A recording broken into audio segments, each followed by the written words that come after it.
What a pleasant surprise to be introduced by my former colleague in California and a fellow summoner of ghosts. Thanks to Anselm Franke for the invitation, which was also a commission, in effect, to answer a question. My last publication in an HKW catalog raised toward the end, where did all the Siegfrieds go?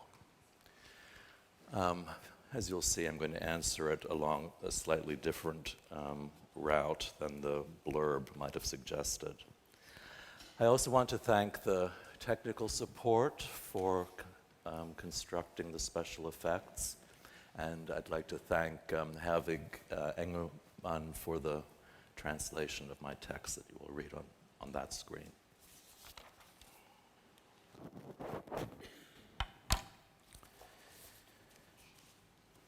In the total unconscious fantasy belonging to growth at puberty and in adolescence, there is the death of someone. When, in contemporary concepts of adolescent development, D.W. Winnicott thus reformulates the murder in adolescence as unidentified dying object, he underscores that the task that comes upon the teen is to take responsibility for the death wish. And so he follows up with emphasis on personal triumph as something inherent in the process of maturation and in the acquisition of adult status, which the teen approaches, however, with shyness. The combo of murder and triumph that Winnicott sees as basic to adolescence would suggest a psychopathic tendency equally basic were it not for the factor of immaturity. Immaturity is an essential element of health at adolescence. There is only one cure for immaturity, and that is the passage of time and the growth into maturity that time can bring. In 1964, Winnicott addressed what was in the news, young hooligans acting out in groups. There is real danger in the present situation, and the worst result of today's adolescent tendency to group violence would be the beginning of a movement comparable with the beginning phase of the Nazi regime, when Hitler solved the adolescent problem overnight by offering youth the role of superego to the community. This was a false solution, as we can see when we look back, but it did temporarily solve a social problem, which in some ways resembled the one in which we are involved now. The Third Reich jumped the gun and harnessed adolescence to the momentum basic to the new order, power through joy. The short-term solution to teen turbulence was to raise the cursory connections of teen group bonding to the level of society-wide membership. The teen age was thus lifted outside its dynamic with midlife criticism. Winnicott, lost is all the imaginative activity and striving of immaturity. According to Winnicott, the teen in the post-war world keeps it real by deferring identification with parental guidance. Only in time can he come around to making a compromise of and for himself. But the holding pattern of deferral must also be contained. Built-in, societally controlled release of teen energy ended once the rationale that dedicated youth to preparedness for military conflict was gone with the atom bomb. Add to this effective contraception, and adolescence became the place and time where sex and violence are contained as its content. Winnicott, adolescence now has to contain itself. That this suggests a dynamic of inoculation in lieu of treatment or interpretation would be the gist of my recent work on adolescence and psychopathy. The circumstances of the early loss of his father in World War I and the father's replacement with a devotee of German culture, who was, moreover, his Oedipal, guided Ian Fleming to set the world of James Bond alongside the post-war integration of Germany. When Alexander and Margarete Mitscherlich wonder provocatively in The Inability to Mourn, where all the energy went that was so generously expended and displayed in Hitler's name, I can supply the key. German adolescence was missing in action. The energy or industry associated with adolescence, as I argue in Germany, a science fiction, was applied by Germans in their majority to the work of reparation that yielded the post-war economic miracle. That in the world of Bond, it is up to the midlifer's libido to occupy the foreground of reality testing fits a certain brand of athleticism in midlife, which began to be flexed in the 1950s. However, midlife working out need not cultivate and commemorate the original physicality of one's younger years. The building of the midlife body can also rise up over the incorporation of youth. Fleming's story, The Living Daylights, is set in post-war Berlin. A Soviet sniper must be stopped from shooting a man who aims to cross over to the west on the evening of one of the next 3 days. From their room near the border, at once lookout and shooting post, Bond watches the setting through the otherwise closed curtains while the officer in charge, an ambivalently cast father figure named Sender, narrates what to look for, what to recognize, what to remember.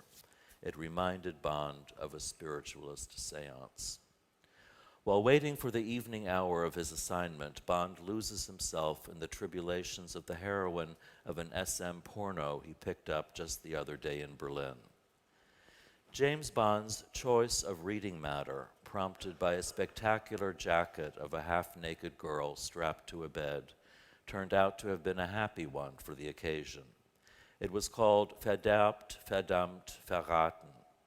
The prefix ver signified that the girl had not only been ruined, damned, and betrayed, but that she had suffered these misfortunes most thoroughly. Fleming constructs the S&M porno novel out of a hybrid citation and interject. Its recognition value lies in its resemblance to the most famous German-language product in this line, The Life of Josephine Mutzebacher, Memoirs of a Viennese Whore. Noteworthy also because the presumed author, Felix Salten, wrote the novel that Disney's Bambi adapted. The span of this interjection is historically that of Fleming's generation. But Verderbt, Verdammt, Verraten, the book Bond picks up in Berlin, is the title not of a tribute to Mutzebacher's passion, but of Georg Reimann's study of the perils of adolescence in post-war Germany, the first volume of which appeared in 1955. Not only is the problem of adolescence thus subsumed by the S&M fantasy projected into it, but the original dominatrix, whose scenarios inverted her male subjects, has been turned into a trainee tied to a fitness regimen. Another interject or intertext inviting more extensive reflection on the evacuation of German adolescence folds out of a blind spot in the career review of Walter Benjamin. What also comes out with the spot, the oblivion to which the psychoanalytic setting of Benjamin's thought tends to be consigned, is a case of what I'm exploring in my current project as the resistance in theory. In 1929, Benjamin published a review of Alexander Mette's psychiatric study from the year before on the relations between language peculiarities in schizophrenia and poetic productions, and thus entered an exchange that brought his Origin of the German Morning play into contact with the clinical literature on psychosis. 2 years later, Mette's review of Benjamin's Origin book was published in Imago.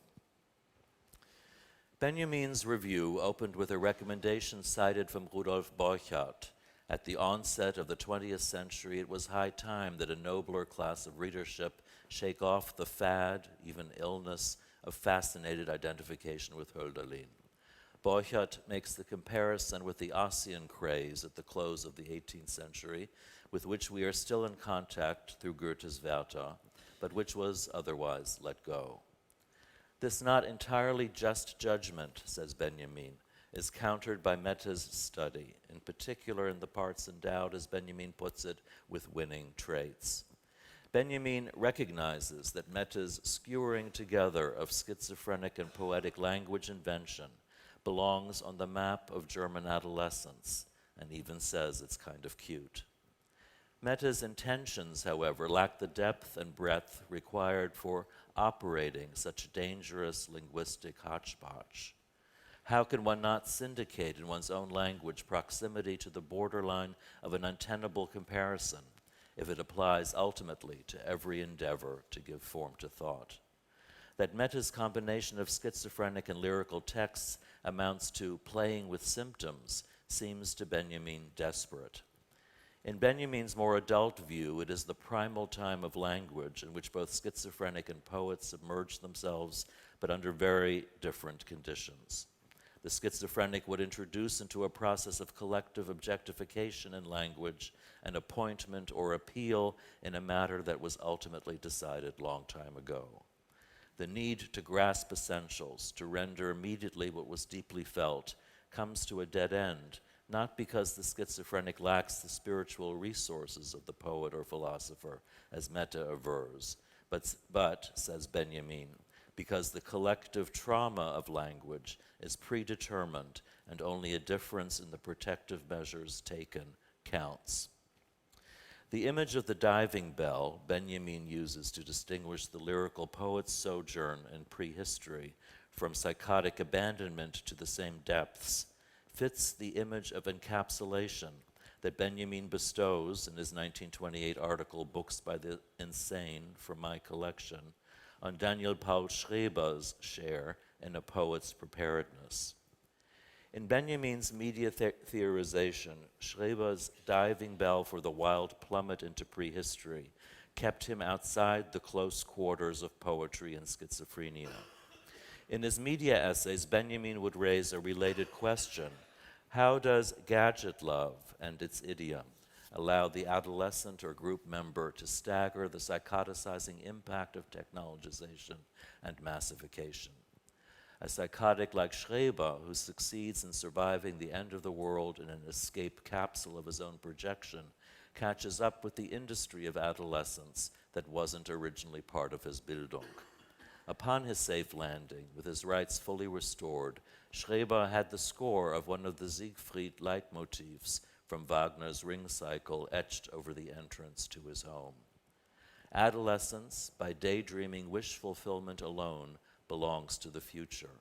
Wasn't Schreber's transgender experimentation the adolescent's appropriate rehearsal for encapsulation, a far, far better word than adaptation? Paranomasia, poetry, and schizophrenia tend to break out in adolescence.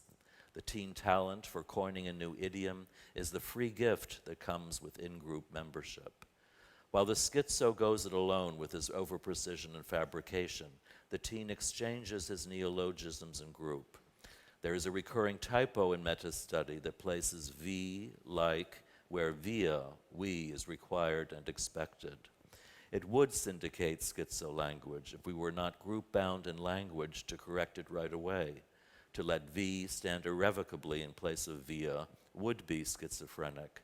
By our initiation via like or as if, the quintessential coordinates and particles of teen thought, we apply the group glue and enter the we. In his review of the Origin book, Meta's one gripe was with Benjamin's dismissal of Nietzsche's view of the Greek chorus, and Meta's theorization of the liminal state of adolescence via the Dionysian in its contrast to Apollonian adulthood. The endurance of the Dionysian chorus on stage is pivotal to the dialectic of developmental stages. No dialectic, no stage 3 accession to tragic heroism without adolescence.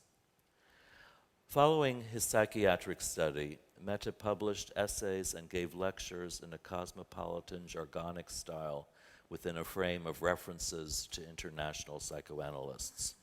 In 1934, Meta published a monograph titled The Depth Psychological Foundations of the Tragic, the Apollonian, and the Dionysian on a topic that was already his standby. The 1928 clinical study was his thesis and station break. The 1934 depth psychological study, however, was banned in the Third Reich. In the midst of his consideration of the measure and the mix of the divine impulses in exemplary German authors from classicism and romanticism, Meta directs the reader, in note 35, to the cohabitation in the Baroque Trauerspiel, in contradistinction to a classical synthesis of the psychoanalytically revalorized divine impulses. I therefore earlier, in a review article on the Benjaminian study, pointed to the connection between two neighboring realms, the melancholic manic and the schizophrenic. In the back of the book, among the blurbs endorsing his 1928 monograph, we find an excerpt from Benjamin's review. Although careful reference to the big Jewish names was still possible in 1934, it was already advisable to follow Mette's suit and supplement or subsume Freud, for example, with Nietzsche. However, Mette's references to Benjamin, Siegfried Bernfeld, and Hans Sachs may well have been judged gratuitous and insupportable. Mette consulted Bernfeld and Sachs because their studies addressed, respectively, the psychology of youth movements and adolescent daydreaming, which Mette was exploring under the aegis of the Dionysian. In 1936, the Psychotherapy Institute was founded in Berlin to replace psychoanalysis, which meant, however, to emplace it intact and unnamed as Working Group A, within an ABC of psychodynamic perspectives that gave form to what was a concession to eclecticism. However, the Institute's all-important clinic was the responsibility of Working Group A, which shows that under different names and neologisms, the Nazi government was determined to stick to what worked, which included, in the view from on high, Freudian psychoanalysis. Although Mette did not try for a prominent role within the Institute, he was under its protection. Unlike the leading depth psychologists at the Institute, Mette didn't enter the Bermuda Triangle of reunification of greater psychoanalysis out of a synthesis of Adlerian, Jungian, and Freudian perspectives. After 1934, Mette developed instead a literary style which paid off. In keeping with tendencies in the discourse of the humanities, which were heightened under Nazi censorship, Mette's discourse joined in the gobbledy-spook of Romanticism's unquiet grave. In the back of his 1940 book, his final essay or attempt to illuminate Nietzsche's duo dialectic, select publications by the same press are listed, including Mette's book on dreams from the year before. One blurb endorsing the 1939 study, excerpted from a review in one of the central journals of Nazi German psychiatry, broadcasts words from Mette's sponsor, the head of Berlin's Psychotherapy Institute, Matthias Göring. In keeping with the Institute's reunifying eclecticism, the Adlerian therapist sets aside his reservations. In the clinical setting, elucidation of a dream can proceed only in the context of the whole personality. Just the same, everyone who has depth psychological understanding will read with pleasure the Mettian book, which is written artistically and graphically. The adaptation to censorship does not have to equal adaptation to new ideological norms. Censorship can also externalize obstacles faced by anyone apprenticed to the stern mastery of writing. The Versuchung, temptation, and experiment of writing can be compelling. Mette's thesis book doubles as manual on the intrapsychic course of obstacles faced in the experiment of being or wanting to be a writer. His first publication, in 1925, was a collection covering his early years as writer-novice from 1917 through 1922. In addition to his many poems, there is one exposition in which Mette addresses the significance of youth at the same time as he tests his own decision to be an author of critical prose. It's awkward, not only in terms of writing development. Mette opens with a reproach. The young generation swerved from the ideals of the victors in 1870 into the eddy of a concept the future generation never fully owned, with which, however, it came to be associated, the concept of the proletariat. A deeper sense of the impasse is given by the history that came to pass, in which the younger generation faced the fall of the empire with indifference. Well before the unification of Germany, German youth demonstrated a will and path of its own. One need only consider the Wandervogel movement.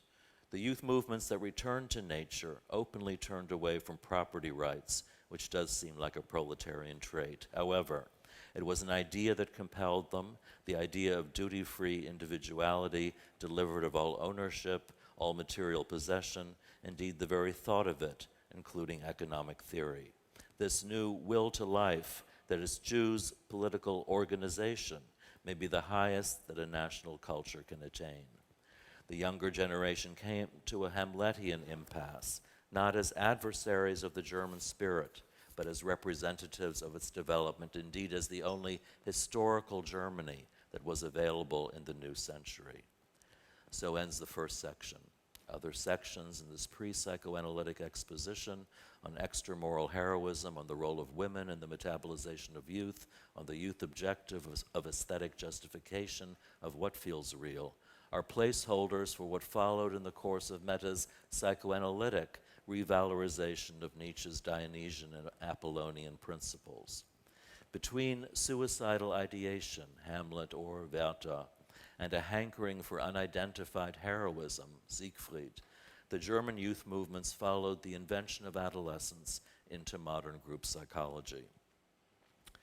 Was Meta entering upon so-called inner emigration when, after 1940, he didn't publish again in Nazi Germany? Meta did continue to practice psychotherapy. Right after the war in Weimar, he still trained psychotherapy candidates. In a span between parentheses, Regina Lockott gives the rundown of Meta's GDR career after he gave up his practice. He pursued an initial interest in health policies, then a university career, and eventually became a member of the Chamber of Deputies of the German Democratic Republic and a member of the Central Committee of the Socialist Unity Party. Meta's publications during this period were in a style closer to the cosmopolitan jargonic style before the Nazi censorship, but adapted to a different superstructure. He adamantly turned his association away from Freud's science and put it there with Pavlov in studies that promoted a politically corrective historiography of the discipline of psychiatry. Is it possible to discern in Meta's oeuvre and career an afterlife of Benjamin's allegorical affiliations, or at least of their reception, which already took combative form in the couples therapy sessions with Theodor Adorno? Benjamin's investment in Marxist discourse, which he employed not only by Adorno's account, metaphorically or perhaps allegorically, was also all about its abandoned status as seen from the fast lane of the competition on death drive. Benjamin was drawn to lost places deep inside the recent past, the past that always also represents prehistory. He knew about the evil eye staying powers of condemned discourses. When the Frankfurt School first put out its shingle, there was really only one main competitor on death drive, the eclectic psychotherapeutic brand and band that had grown up between the wars in the afterglow of Freud's big success story, his science's mythic healing of war neurosis. The military psychological or psychotechnical competition was way advanced along the double lines of psychoanalysis and technology that Benjamin explored in the essays on mechanical reproducibility and on Baudelaire. There was no Marxism in the competition's mix, and not because it was the one ism that would have blown it all away. The competition only used what worked toward the accomplishment of a certain set of goals, and that meant Freud and an inside-out understanding of technologization and mass psychology. The fascist grasp of the intersecting places between technology and the unconscious was too advanced to be outdistanced on its own terms only, at least in the shorter run of survival. But the mix Benjamin attempted in the essay on film culture, which culminated in the slogan designed for reproducibility, the one about aestheticization of politics and politicization of art, even won in the longer run. This is how Benjamin sought to intervene in the reversal of psychoanalysis internal to the Nazi techno-bond by addressing the same gadget lovers, the distracted teen testers, the teen experts in their own replication or reassembly, who were already plugged into the Nazi takeover of live or life's transmissions on death drive. Meta's 1939 comeback was a book on dreams, not those of his patients, but the dreams of the authors of non-clinical dream books published from 1917 to 1935. Like a folklorist, he proceeds by comparing dreams from the various compilations, and between the lines gives a record of unconscious developments, even changes, which were going down in record real time. In one comparison between dreams, Mehta reverses the chronological order, attaching the earlier dream like a gloss or legend to the first dream presentation. Indeed, in the wake and shake-up of the Lost War, the 1926 dream is far more demarcated and detailed. In the face of a future that is more fate than fantasy, the 1935 dream is terse, sullen, compacted. In 1935, the dreamer enters the winter forest as hunter, Yiga, which she doesn't invest with the female gender. While searching for her missing companions, she finds the severed head of a girl under a thorny bush. She picks up the tender head and carries it with her as she continues her search, which is now also the search for the girl's body. She meets up with 4 of her companions, and together they keep looking for those still missing. The dream ends in a walled town, the scene of an absence. In 1926, we start out with the dreamer and her companion in a place that is uncanny, mainly because it is a border area.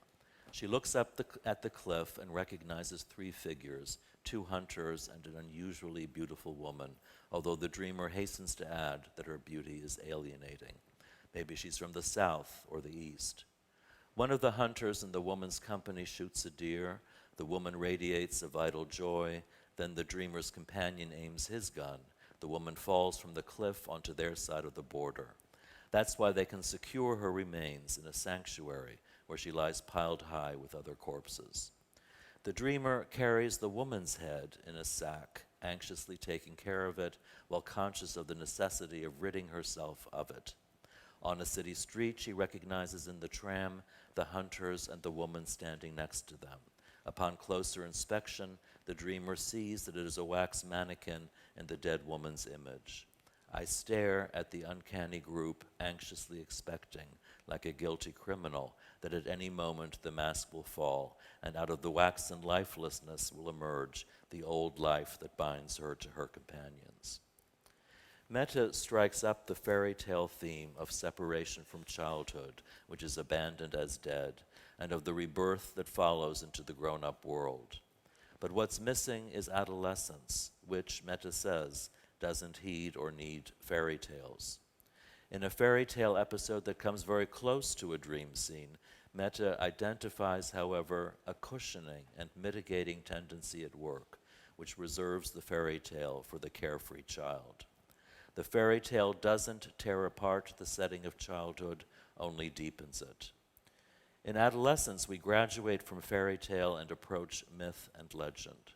Processes of maturation and mating beginning in adolescence stand by rule of life under the sway of psychic forces. The dream, Mehta concludes, is adolescent. It is heir to elemental forces of nature which are in transition before striking a balance in myth and legend. By skewering together a dream from the 1917 book and another dream from the 1926 collection, Mehta elaborates the prehistory that coincides with the recent past. In 1917, the dreamer travels first by train, then on a boat. Pupils returning from a field trip sing in the background. The ship docks at a public beach where strange images made out of wax depict boys of various ages, each one captioned, "Portrait of a Drowned Boy." It crosses his mind that some of them might not have drowned on their own, but rather were drowned. In the group of unmoving figures, there is one wax figure that seems mechanically wound up to move its torso back and forth. The dreamer recognizes his friend, who shot himself at age 18. The suicide tries to drag the dreamer down to the bottom of the sea. They are so closely entwined by the end that the dreamer can feel upon his face the touch of the suicide's decaying grimace. In the 1926 Dream Comp, the dreamer is on a walking tour out in the country with a large group, jump cut. She's alone in Berlin. Everything seems alien and she can hardly recognize a thing. Just the same, she is filled with unbounded joy that she is really in Berlin. She visits relatives who have moved to the city. Together they go for a walk and stop at the fairground, which turns into a cemetery. She goes past a row of unattended graves overgrown with grass, now brown in the winter. These are children's graves, graves of teenage, halb erwachsenen, literally half-grown-up persons. And the thought seizes me with shocking vehemence that these were youths who lived in Berlin. How did it become so difficult for them that they had to die? Meta comments. These dead and undead embody the dreamer's past on the cusp of transition. The figures themselves are stuck at the threshold. The horrifying existence of the half-dead, half-living resonates with the atmosphere of initiation rites that submitted teen boys to torture, humiliation, bondage, dismemberment, and haunting. Touring, like the hunting and the other dreams, signifies crowd experience. Anxiety inspires one to band together with others. In the 1926 hunting dream, the murdered foreign woman is the feared animal and the masculine principle of gender. In the dream from 1935, the dreamer is a huntress who names herself a male hunter. A woman becomes an Amazon out of fear of the male. The severed heads and the foreign beauty are phallic symbols, symbols of the masculine gender principle. Depth psychologically schooled dream researchers, Meta assures the reader, can readily interpret the application of these symbols as signifying castration. Castration appears in dreams to disavow sexual difference. For all the corpses strewn across these dreams, the main theme, according to Meta, is the removal of the identifying marks of masculinity. Of the 3 dream collections, 2 were compiled by women. That different dreams by different dreamers of different genders reveal typical patterns is no more surprising, Meta underscores, than the sameness or androgyny of healthy young bodies in the service of the law of life. Meta offers another reversed coupling of dreams from the 1935 and 1926 collections. The 1935 dream opens with a we in a mountain village. Our boys are away mountain climbing. But when the group returns at noon, the dreamer notices that something is wrong. Her son is no longer with them. All the villagers, thousands of them, join her in searching for him. When she comes upon a slab of stone, it rolls back and her son emerges. She examines him for any injuries, but he pushes her away. It's not me anymore, he tells her. The new one is coming on a raft. The former son offers to save the new one for her. They hurry to the shore. There's the raft on which her son lies sleeping. The 1926 dream commences in a pleasant landscape that the dreamer, however, finds uncanny, even if it is bright, colorful, and clean. A loud cry announces a boat's arrival, but it's plummeting down a waterfall, and it's not a boat, it's an embracing couple, a couple of youths. The rescued teens, who, it turns out, are Wandervögel, are brought inside the hospital while the nurses carry out another 10 dead teen for burial at sea. We know that they are barely alive and will die in but a few hours. Meta. It is once again the destiny of the transitional zone. Dreams of mothers rescuing children in a manner and setting suggestive of birth and rebirth loop the readiness to give birth to new life through the turbulence of adolescence, which consciously is hard to grasp and maintain. It is up to the dreams to represent it. The initiation of girls, also in fairy tales, is more closely aligned with sexual awakening. Threatening masculinity, including that of phallic mothers, must be thwarted so the girl can enter the deep sleep of latency and await Prince Charming. That's why the dreamers seem to dread that renewed contact with heterosexuality would return them to the liminal state of initiation. The erotic commotion has reawakened inside them in its entirety the crisis zone of transition with all its latent tensions. The dreams also address substitution. The 1926 dream does not succeed fully in bringing back to life the casualties, and in lieu of a substitute, there is the dead youth. The psyche, however, remembers that in puberty, the old ego dies and a new one rises up anew. The wish to rescue the youth, with whom the dreamer identifies, recalls the earlier process. Metta is inspired to present another dream from 1935 that also treats the theme of birth and rebirth. The dreamer's 5-year-old son has died, vanished from the surface of the earth. She enters the underworld of the dwarves and encounters a woman holding an infant with her lost son standing by. The woman says she must choose between the infant bearing the soul of her son and her bodily son, now in possession of a stranger's soul. Infantile and pre-birth existence are ambivalently processed by the psyche, says Metta, such that depending on the mood swing of your valuation, birth is death or death birth. The spiritually established individual who is fully engaged in the activity of the social processes, however, has an easy choice. The stronger his consciousness has developed into a dominating agency, the more effortlessly he decides for the grown-up individual. The choice of the son with the strange soul gives in Nietzsche Klaus Teweleit's genealogy in male fantasies of the heightened state of paramilitary preparation between the world wars that supported the emergence of a Nazi state. The father takes the boy child away from his mother and enrolls him in transit centers of hard body training.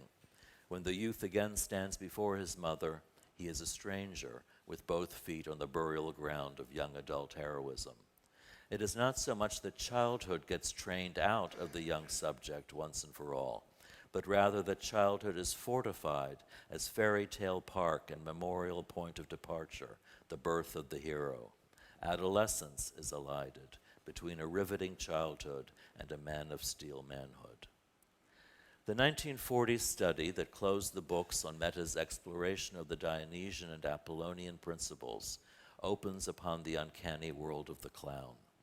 The unending why questioning of the child builds up his conceptual environment in trusting application of the Satz vom Grund, the principle of reason. The clown asks why, but he also answers himself with authority. Why not? Because, which is the parental response. Clown comedy is a hybrid of childlikeness and maturity, incompleteness and accomplishment. Recent depth psychological comparative studies of dream and fairy tale motifs, here Metta also refers to his own study from the year before, have found points in common with the initiation rites in puberty that are still performed in primitive societies. The carnival custom of stripping, drowning, destroying a doll, or throwing a participant into the water is reminiscent of practices in the initiation ceremonies. The childlike life form must be destroyed in a tortuous staging of sacrifice and then brought back, animated anew as the initiated novice. In comparing the celebration of carnival and the performance of the clown, however, Metta compacts the psychic tension of initiation into the unconscious content of a transitional phase from childlike being to the stage of maturity. Fairy tales with their dark unconscious images of death and return prepare the child for life's transit zones. But while traits of the prehistorical rites can still be discerned in the customs of carnival, the clown's performance steps back squarely inside early childhood. Just as Metta could find the Dionysian in the carnival festivities of his day, so he discerns contemporary traces of the Apollonian in the overvaluation of sports and, more directly, in the strict hierarchy of our manliest institutions, the authoritarian organization of the state and the military. The psychology behind the discipline is nothing other than the longing for the Apollonian prototype, for emulation of the model without consideration of risk to health or life. Destructiveness is not the prerogative of Dionysus alone. Apollo has cruel traits too, considers uncompromising disdain for what is unformed, flaccid, for whatever is stuck in becoming and mutability. Already in boyhood, a dragon slayer, it lies in Apollo's nature to put an end to shapeless becoming and erect in its stead an eternal realm of unchanging beauty and completion. Metta offers a seasonal analog, the Apollonian preference for the flowing river's transformation into ice. Apollo turns unruly Dionysus into the imperative, die nice as ice. After he links Apollonian art via and beyond the image to the nobility of the healthy race that represents mankind, or which mankind represents, Meta brings up the arrears in this nihilistic optimism. It's a fact of life that the man of culture is more readily able to see the figure of a dead person in light of ideal completion and beauty than the figures or data of those still living. Only the dead are immune to the decline into raw, unbound, blind instinct lust. Although the clown's antics may be construed as a tantrum tearing apart the bond between mother and child, and therefore is emblematic of transition, Meta stands by his opening interpretation of clown humor in terms of the Satz vom Grund, which more aptly registers the clown's distance from the carnival fool. By breaking and then restoring trust and causality, the clown becomes a well-wrought device for safely experiencing regression to early childhood. In Meta's construction, the clown absorbs adolescence, specifically the creativity and language practiced by teen in-groups. Meta allows that he can say that the clown's performance goes back to and stays with the child's way of finding words and thoughts, only if he brackets out another childlike tendency, namely to babble back what was heard and remembered. This babbling brook must freeze over to allow for the two-step march from early childhood to young adulthood.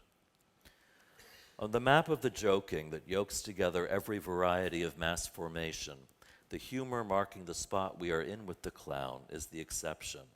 It is not guaranteed the stamp of group approval because not fundamentally group-bound. It incorporates an infantile trust in adult superiority, which resonates intrapsychically. You don't take your audience home with you in humor. You are alone with humor, but outsiders can appreciate your situation from a safe distance. In California, the Heimat of the teen age since the 1930s, likability betokens a friendliness that never shakes the glue of the like. The smile for miles or for a laugh lights up the group aspect. Pronounced friendliness, the kind etched into the smiley, ultimately bears up as efficiency in the face of catastrophe. Californian friendliness, which permeates everyday life, as a mode of preparedness, like earthquake preparedness, the mode Freud associated with anxiety, but which Californian group psychology carries forward in the mode of teen likability. The German version excavated by Meta is less preparedness and more readiness at the drop scene of crisis to join in a humorous camaraderie, which promotes efficiency by acceptance of the fateful setback and the consequent determination to get through it. The bottom line of humor, Freud argued, is gallows humor, in which the superego has the last laugh. Humor redirects unstoppable teen irreverence, like the nickname Blubo given the official blood and earth, Blut und Boden discourse of National Socialism. Teens on the psychopath are, Winnicott writes in The Concept of a Healthy Individual, candidates for lives of storm and stress, or perhaps illness. The possibility of illness registers on a sliding scale between schizoid and schizophrenic, the other constitutive tendency of adolescence, withdrawal of complicity in order to defend a true self against imposition of a false one, to use the distinction Winnicott fittingly refers to here as awkward. To follow a final victory against all the evidence in the ego's environment reflects not only psychopathic idealism, but also the schizoid variant, which on the laugh track is willing and able to take a joke from the superego. Were the German egos chuckling at the Blubo joke on them as they went along to get through it? In his 1939 study of dreams, Meta placed the cinematic 1926 dream about the foreign beauty and her wax effigy after the one from 1935, as though it clarified or expanded the more terse presentation allegedly spun around the same complex. Let's heed the 1935 dream narrative as it stands in light of Meta's concluding treatment of the Dionysian and the Apollonian. Looking in the winter woods for her companions who are missing, the dreamer finds the severed head of a young child. She catches up with 4 of her fellow hunters who join her in searching for the others. The dreamer and her lost and found comrades comprise an open crowd. Always falling short of closing a circle, the mass formation denies and subsumes its provenance in adolescence. Propelled by the search for the other adults and for the body of the child, it resolutely enters the city of death. Thank you.